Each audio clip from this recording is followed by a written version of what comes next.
नमस्कार मित्रांनो, मी तुमच्या सर्वांचा मित्र रोहन जगताप, तुमच्या सर्वांचा आवडता रोहन जगताप व्लॉग्समध्ये सर्वांचे स्वागत करतो. मित्रांनो, आत्ता वाजलेत पहाटेचे 3:30 आणि मी आत्ता चाललो आहे रोड ट्रिपला म्हणजे मी चाललो आहे आत्ता महाकालला, उज्जैन महाकालला. तर बऱ्याच दिवसांपासून आमचा प्लॅन चालला होता, पण तो काही सक्सेस होत नव्हता. काल परवा दिवशी असंच माझी बहीण आणि दाजी म्हणले की आपण जायचं का. तर एका फ्रेंडला विचारलं की आम्हाला भस्म आरतीचं दर्शन आणि पास मिळेल का. तर ते बघितलं, काल रात्री फिक्स झालं, लगेच रात्रीच डिसाईड केलं आणि आत्ता सकाळी 3:30ला आम्ही निघालो आहे महाकालला, उज्जैनला. तर 2-3 दिवस आम्ही तिकडेच असणार आहे आणि ओंकारेश्वर, काळभैरवनाथ आणि महाकाल असे 3-4 स्पॉट आम्ही बघणार आहेत. तर आत्ता मी, माझी बायको, दाजी आणि माझी बहीण आम्ही असे सगळेजण चाललो आहे. चाकण, राजगुरुनगर, राळे फाटा आणि संगमनेर मार्गे आम्ही धुळे मार्गे जाणार आहे. तर चला म्हणलं की ह्या रोड प्रवासात तुम्हाला काय काय बघायला मिळतं ते दाखवतो. तर चला मग आपण जसं जसं प्रवासात दाखवता येईल तसं तसं मी दाखवतो. तर दाजी आणि माझी बहीण आता येतात आहेत, तर त्यांचीच वाट बघतोय. मागे गाडी पण आहे आपली. तर आपण निघतोय आत्ता इथं हडपसरवरून. तर चला आपण बघूयात काय. जेजू झोपेतनं उठली.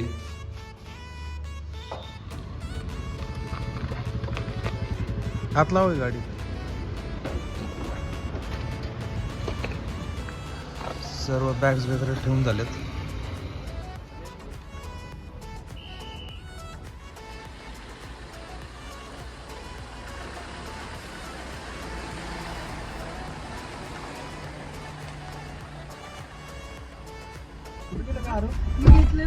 जाऊ का आरोग्य.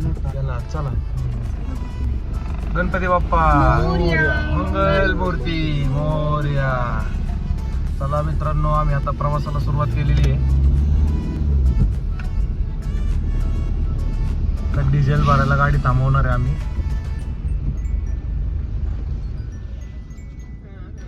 भारतामध्ये टोटल 12 ज्योतिर्लिंग आहेत. त्यातली 2 ज्योतिर्लिंग मध्य प्रदेशमध्ये आहेत. एक ओंकारेश्वर आणि दुसरं महाकालेश्वर. तर आपण आता चाललेलो आहोत ओंकारेश्वरला. ओंकारेश्वरचं दर्शन घेऊन आपण जाणार आहोत महाकालेश्वर, उज्जैन येथे. तर आत्ता आपण आपली जर्नी हडपसर येथून सुरू केली आहे. आपण जाता जाता या रोड ट्रिपमध्ये आपल्याला कुठल्या मार्गे जायचे, बेस्ट रूट कोणता आहे, टोल किती आहे आणि रोडची कंडिशन कशी आहे, तुम्हाला सर्व या गोष्टी मी या व्हिडिओच्या माध्यमातून सांगणार आहे. मित्रांनो, आत्ता आपण आलो इथे मोशीच्या पुढे आलो आहे. पेट्रोल पंपावरती डिझेल भरायला थांबलो आहे आपण इथे आत्ता. तर आत्ता आपण मोशीवरून चाकण, राजगुरुनगर मार्गे पुढे चाललो आहे. तर चला डिझेल भरतो आहे. तर बघूयात आता आपण की पुढे काय काय बघायला मिळतं इथे. झालं आहे, टाकी फुल केलेली आहे. जवळजवळ 750 किलोमीटर आहे. बघा तुम्ही, ऑलरेडी त्याच्यामध्ये डिझेल होतं. आपण आता 3000चं डिझेल टाकले. मित्रांनो, आता आपण इथे चाकणला आहे, चाकणच्या चौकात आहे. ट्रॅफिक आहे सकाळी सकाळी इथे खूप. सकाळची गर्दी टाळण्यासाठी आम्ही लवकर निघालो आणि वाहतूक सुरू होण्याआधीच आम्ही चाकण सहजपणे पार केले आणि राजगुरुनगरमध्ये आलो.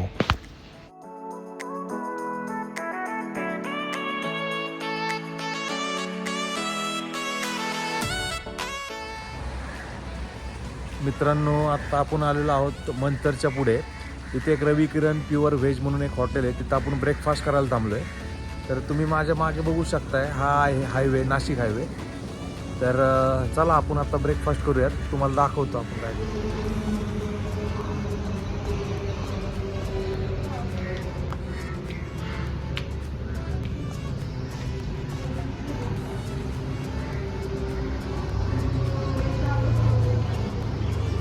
स्नॅक्स वगैरे आहेत इथे खायला. चिवडा, चिप्स वगैरे अशा गोष्टी इथं आहेत.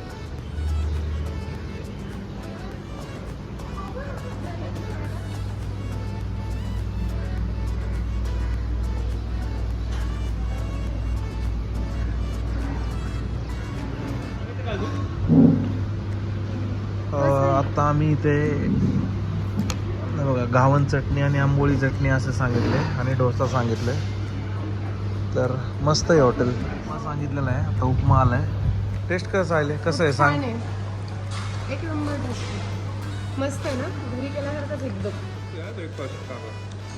हे बघा, ही आंबोळी चटणी आहे, हे घावन, उपमा. मित्रांनो, आत्ताच आमचा ब्रेकफास्ट झाला आहे. ब्रेकफास्ट करून आम्ही आत्ता बाहेर आलो आहे आणि आता आम्ही चाललो आहे परत. तर इथे ब्रेकफास्ट एक नंबर होता. साऊथ इंडियन आंबोळी, घावन चटणी आणि मसाला डोसा वगैरे, उपीट वगैरे इतकं भारी होतं. हा मंचरपासून थोडंसं पुढं आलं ना की हायवेलाच रवी किरण प्युअर व्हेज म्हणून एक हॉटेल आहे, तिथेच आम्ही ब्रेकफास्ट केला. तर खूप सुंदर असा ब्रेकफास्ट झाल्यानंतर दाजींना म्हणलं थोड्या वेळ गाडी चालवा. रात्रभर जागरण झाल्यामुळे मला थोडीशी झोप येत होती. मग काय थोड्या वेळ पॉवर नॅप घेतला. तोपर्यंत आम्ही संगमनेरला आलो आणि संगमनेरवरून आम्ही समृद्धी महामार्ग पकडला.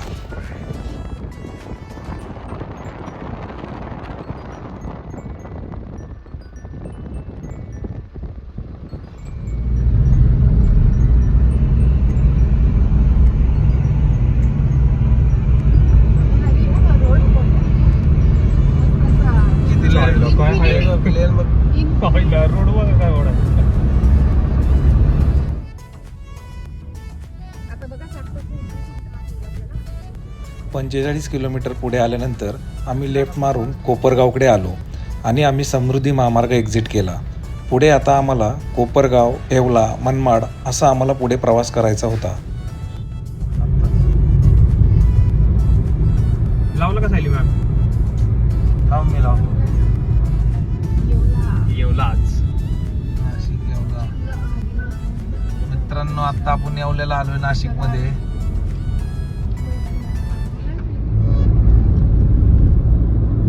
अंगाई किल्ला. हॅलो, आवाज येतो का? पोरं उठली का? म्हणजे ही लेन आणि ह्या गाड्या अशा कंट्रोल नाही होत. बघत होता ना आपण, ओव्हरटेक करत होते तेव्हा गाडी ड्रायव्हर उठलीच होता. अगं तो अशी खेळण्यातली गाडी असली की गाडी चालवतोय. मी भाऊंना नाही कळलं, हा या बरं पुढं दाजी याच्याकडे. नको जाऊ दे. नाही, शूटिंग घेऊ ना आपण याची. तो का आता पुढं कार येते तरी ओव्हरटेक पण त्याला करतो. दिसत नाहीये का ती कार. त्याची तो कारला हो दाबला. का? या बरं. तो ती उतरली खाली. हो का? हा, मग उतरा म्हणा लोकांना. व्हिडिओ काढ. हे दाजी TR06A 9084. खूप रश ड्रायव्हिंग चालली आहे ट्रॅव्हलवाल्याची. मित्रांनो, आता आम्ही मनमाडच्या पुढे आलोय. हा जो माझ्या मागे जो हायवे दिसतोय तो मनमाड मालेगाव हायवे आहे. तर आता आपण इथे मनमाडची इथे थोड्या वेळ थांबलोय फ्रेश होण्यासाठी. आता थोड्या वेळ इथे थांबू, रेस्ट घेऊ आणि मालेगावच्या इकडे जाऊ. तर हे बघा, हा बघा मालेगाव इथून 33 किलोमीटर आहे. आणि हा जो रोड आलाय हा मनमाड येवला हा मार्गे आम्ही आता मालेगाव धुळे असं जाणार. तर आत्ता वाजले सकाळचे 10:30 आणि एवढं ऊन आहे जसं की आपले तर दुपारी 1-2 वाजता कसं ऊन पडतं तसं ऊन येते 10:30 वाजताच. तर चला थोडा वेळ थांबूया तिथे आणि मग त्याच्यानंतर पुढच्या प्रवासाला लागूयात. वेळ ब्रेक घेतल्यानंतर आत्ता आपण आलो आहोत मालेगावला. तर बरेच गावं अशी आहेत की ज्यांचे रोड गावाच्या बाहेरून आहेत, म्हणजे बायपास केलेले आहेत. त्याच्यामुळे प्रवासही अगदी पटकन होतो. इथे बघा तुम्ही, हा लालिंग काहीतरी नावाचा असा फोर्ट आहे हा वरती. आम्ही आत्ता धुळ्यात आलेलो आहे. धुळे इथून 10 किलोमीटर आहे आणि हा छोटासा घाट आहे. या घाटात हा किल्ला दिसतोय. हे बघा, इथून एंट्री आहे या घाटाला. बांधलेला आहे, छोटासाच आहे. हे बघा, दिसलं का वरती?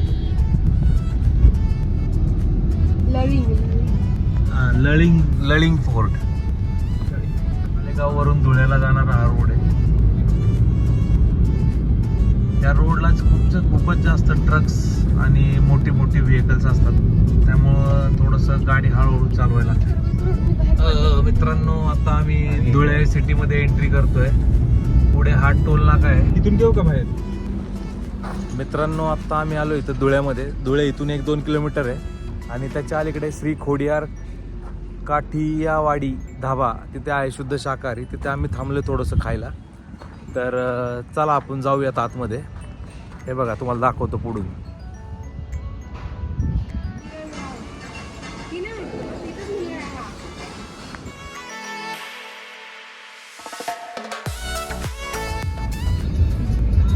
हा थांबा तो धुळे बायपास.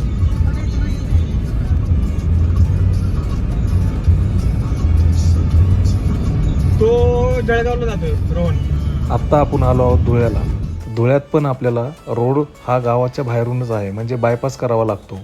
आत्तापर्यंत आम्ही जो प्रवास केला ते सर्व रोड अतिशय उत्कृष्ट आणि 4 लेन किंवा 2 लेनचे आहेत. लेकिन यहाँ तक गाड़ी जिससे दिन में नहीं आता रात में, तो मतलब 8-8:30 बजे के बाद में जिससे लाइट यहाँ पे और थोड़ी गाड़ी यहाँ पे आता है हा हा. मंदिर में.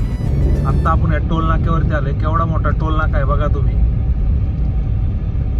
खूपच मोठा आहे मित्रांनो. आपण आता पळसनेर हे महाराष्ट्रातलं सगळ्यात शेवटचं गाव आहे, त्या गावातनं चाललोय. अजून गाव स्टार्ट झाले, पुढे अजून 2-3 किलोमीटर आहे. त्याच्या पुढे गेल्यानंतर आपल्याला महाराष्ट्र आणि MP ची बॉर्डर लागेल आणि त्याच्यानंतर त्याच्या पुढे सिंधिया वगैरे ही गाव आहेत. तर आत्ता वाजले दुपारचे 3:30. तर खूप ऊन आहे इकडे. आणि हे जे दिसतंय समोर कमान ती आहे महाराष्ट्र आणि MP ची बॉर्डर. Thank you visit again. आणि आता आपण करत आहोत महाराष्ट्रामध्ये बाय बाय केलं आणि MP मध्ये आपण एंट्री केलेली आहे. सगळं सेमच आहे, वेगळं काय नाही आहे. महाराष्ट्रात घाट नव्हता पण MP चालू झाला. आपण आलेलो आहोत आता MP इंडिया मधला हा पहिला टोल नाका आहे.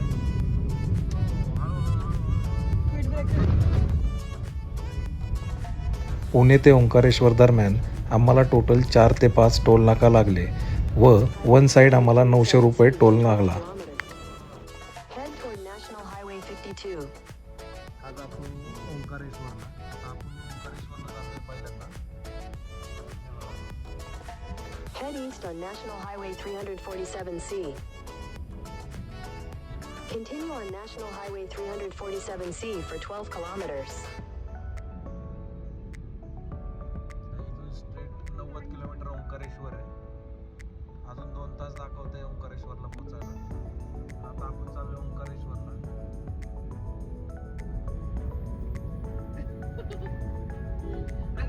In 400 meters, turn left onto Cargone Road. कसला जिल्हा आहे हा? जिल्हा खरगोन, मध्य प्रदेश. पोलीस लोक तिथे गाडीचं पुढचं पटक्यास.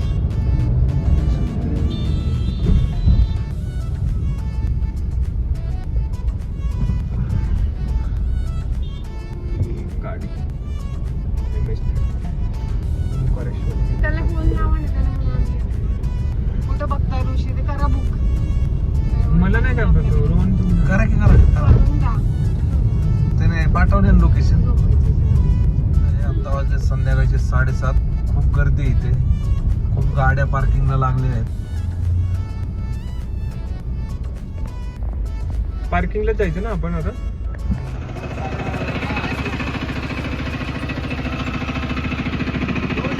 गाडी व्यवस्थित.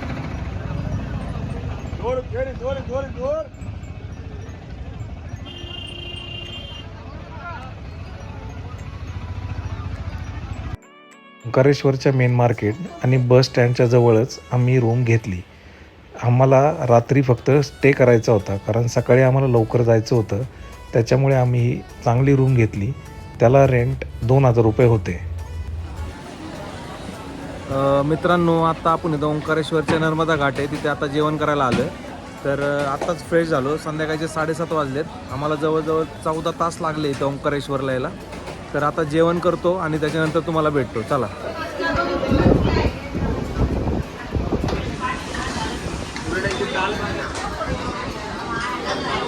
ओंकारेश्वरला इथे जेवायला आलं. शेव मसाला, काजू मसाला आणि बटर दाल फ्राय. मित्रांनो, आता आपण चाललोय नर्मदा घाटाकडे. आता जेवण झालंय आणि आता आपण चाललोय नर्मदा घाटाकडे. तुम्हाला दाखवतोय बघा. पुढे घाट यात्रीगण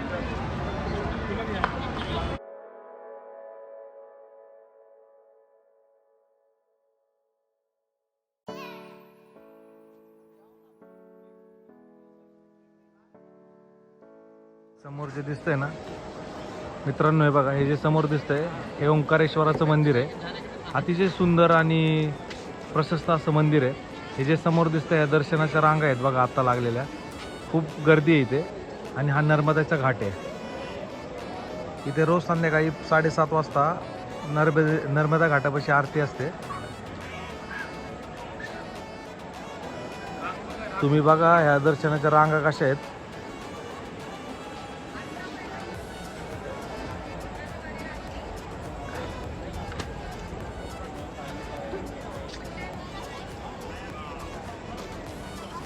उद्या सकाळी आपण इथे ओंकारेश्वराचं दर्शन घेणार आहे. तर आत्ता आपण फक्त जस्ट नर्मदा घाटावरती आलो आहे. तर तुम्ही बघा इथं हे समोरचं हे मंदिर आहे आणि ह्या दर्शनाच्या रांगा आहेत. किती लोक दर्शनासाठी आत्ता रात्रीचे बरोबर 10:30 वाजलेत आणि किती लोक दर्शनाला आहेत बघा तुम्ही.